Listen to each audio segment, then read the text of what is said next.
Turns out it's almost 2 miles away. Yeah. And you feel it in your chest. Yeah, it's You have to wear very earplugs, intense. and you feel it in your chest, and it's 2 miles away. Yeah. It was fucking amazing. Yeah. And then to go with you up into the command center and to watch all the Starlink satellites with all the different cameras and all in real time as it made its way all the way to Australia. How many minutes? Like 35, 40 minutes? Yeah.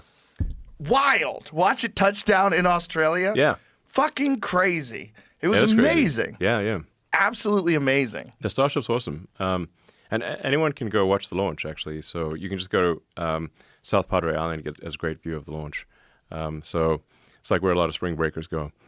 But we'll be flying pretty frequently out of Starbase in South Texas. And we formally incorporated it as a city. So it's actually an actual legal city, Starbase, Texas.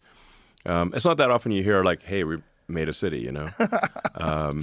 That used to be like in the old days, like a startup would be you go and gather a bunch of people and say, hey, let's go make a town. Literally. Right. That would have been startups in the old days. Or a country. Yeah, or a country. Yeah. Yeah, actually. If you tried doing that today, there'd be a real problem. Yeah, maybe things are so much set in stone on the country front these days. You might be able to more pull or it less, off. You might be able to pull it off. If you got a solid island, you might be able to pull it off.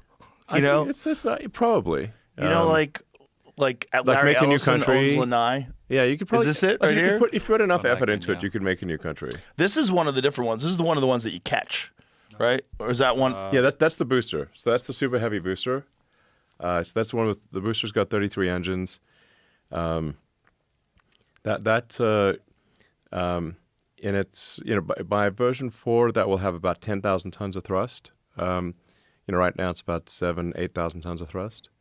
But that's the largest flying object ever made. I had to explain to someone. They were going, "Why do they blow up all the time if you're so smart?" Because there was this fucking idiot on television. Some guy was being interviewed, and they were talking about you, and he goes, "Oh, I think he's a fuckwit." And he goes, "He's a fuckwit." And he goes, "Why do you say he's a fuckwit?" "Oh, his rockets keep blowing up." And someone said, "Yeah, well, why do his rockets blow?" And I had to explain. Yeah. Because it's the only way you find out what the tolerances are. You have to. You have to. You have to explore the corners of the box. So like, so when you do a new rocket development program, you have to do what's called exploring the limits, the corners of the box, where you say it's like worst case this, worst case that, to figure out where the limits are. So you blow up. Not admittedly in the development process, sometimes it blows up accidentally, but we intentionally subject it to a flight regime that is much worse than what we expect in normal flight, so that when we put people on board or valuable cargo, it doesn't blow up. So for example, for the flight that you saw, we actually deliberately took heat shield tiles off the ship. Off of Starship in some of the worst locations to say, okay, if we lose a heat shield tile here, is it catastrophic or is it not?